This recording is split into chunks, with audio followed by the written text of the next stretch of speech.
নমস্কার। উস্তি United primary teachers welfare অ্যাসোসিয়েশনের পক্ষ থেকে আজকের ফেসবুক লাইভে আপনাদের সকলকে স্বাগত জানাচ্ছি। আজকের বিষয় টেট নিয়ে যে জটিলতা গত বছরের 1 সেপ্টেম্বর মাননীয় সুপ্রিম কোর্টের রায়ের পর থেকে তৈরি হয়েছে, সেই সংক্রান্ত আজকের পর্যন্ত আপডেট এবং সেই নিয়ে আপনাদের যে বিভিন্ন উদ্বেগ এবং জিজ্ঞাসা তারই বিষয় নিয়ে বলার চেষ্টা করছি। প্রথম কথা হচ্ছে, এই যে রায়, সেই রায়ের ফলে ক্ষতিগ্রস্ত হয়েছেন শুধু প্রাথমিক শিক্ষকরা নন, প্রাথমিক থেকে উচ্চ প্রাথমিক সমস্ত স্তরের শিক্ষক শিক্ষিকারা। এখন পশ্চিমবঙ্গের শিক্ষা ব্যবস্থায় যেহেতু উচ্চ প্রাথমিকের কাঠামো সেভাবে ছিল না, সেই জন্য এখনো পর্যন্ত আমরা জানি না যে মাধ্যমিক স্তরের বা উচ্চ মাধ্যমিক স্তরের শিক্ষক শিক্ষিকাদেরকেও এই আওতায় সরকার নিয়ে আসবে কিনা, কারণ সরকারের পক্ষ থেকে, আমাদের রাজ্য সরকারের পক্ষ থেকে বা শিক্ষা দপ্তরের পক্ষ থেকে সেরকম ধরনের কোনো ক্লারিফিকেশন এখনো পর্যন্ত প্রকাশ করা হয়নি। যেহেতু একটা রায়ের ফলেই এই সমস্ত জটিলতা তৈরি হয়েছে, তাই ভবিষ্যতের যে আইনি লড়াই, সেই লড়াইটাও কিন্তু একই সাথেই হবে। আমরা আপাততভাবে সুপ্রিম কোর্টে একটা পিটিশন দাখিল করেছি, সংগঠনের নামে নয় যদিও, আমাদেরই গভর্নিং বডির সদস্য বেলা সাহা ঘোষ সহ আমাদের একাধিক পিটিশনার সেখানে সংযুক্ত আছেন। এবং সেই প্রেক্ষিতে আমরা গোপাল সুব্রমণিয়ামজি, যার নাম ডিএ মামলার সূত্র ধরে আপনারা সকলেই জানেন, এবং যদিও গোপাল সুব্রমণিয়ামকে শুধু ডিএ মামলার মধ্যে সীমাবদ্ধ রাখলে হবে না, ভারতবর্ষের বিখ্যাততম আইনজীবীদের মধ্যে একজন, আমরা ঠিক করে রেখেছি যে ভবিষ্যতের যে আইনি প্রক্রিয়া সেখানে তাকেই আমরা নিযুক্ত করব। এই লড়াই যেহেতু শুধুমাত্র প্রাথমিক শিক্ষকদের নয়, সুতরাং সকল স্তরের শিক্ষক শিক্ষিকাদেরকে আবেদন করব যে এই আইনি লড়াইয়ে সকলে পাশে থাকুন। আমরা কিভাবে এগোচ্ছি বিষয়টাকে নিয়ে, প্রথম কথা হচ্ছে যে কারা এফেক্টেড হবেন, কাদেরকে দিতে হবে, এই রকম বিভিন্ন ধরনের প্রশ্ন আপনাদের মধ্যে থেকে আসছে।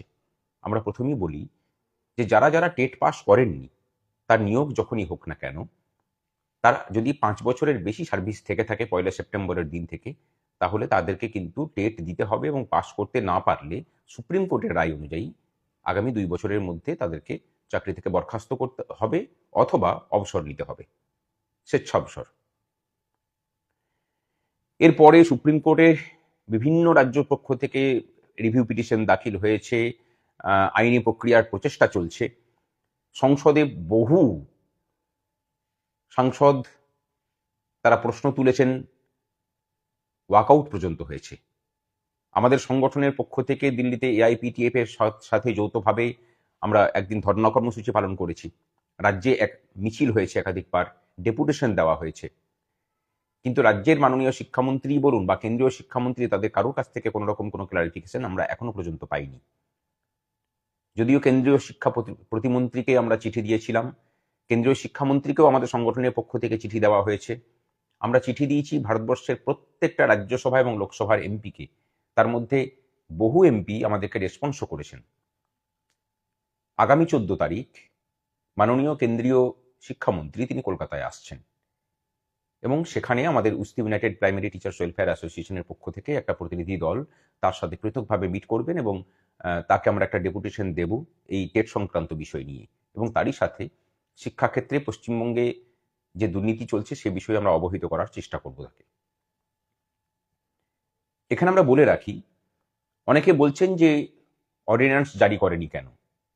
যদি ব্যক্তিগতভাবে আমাকে জিজ্ঞাসা করেন, আমি বলবো যে এখনই অর্ডিন্যান্স নিয়ে আসার মতো কোনো পরিস্থিতি তৈরি হয়নি, তার জন্য এখনো পর্যন্ত সময় পেরিয়ে যায়নি।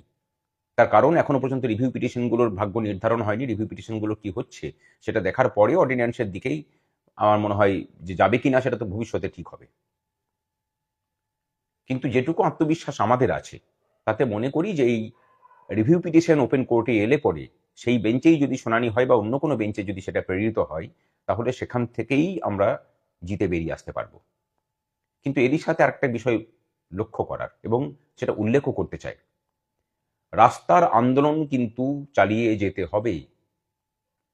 যেভাবে আরাবল্লী নিয়ে দেওয়া রায় জনমানুষের এবং জনগণের সক্রিয় আন্দোলনে অংশগ্রহণের ফলে সুপ্রিম কোর্ট বদল করতে বাধ্য হয়েছিল, এই পরিস্থিতি যদি তৈরি করা যায় শিক্ষক শিক্ষিকাদের পক্ষ থেকে, তাহলে এই রায়কেও বদলানো সম্ভব।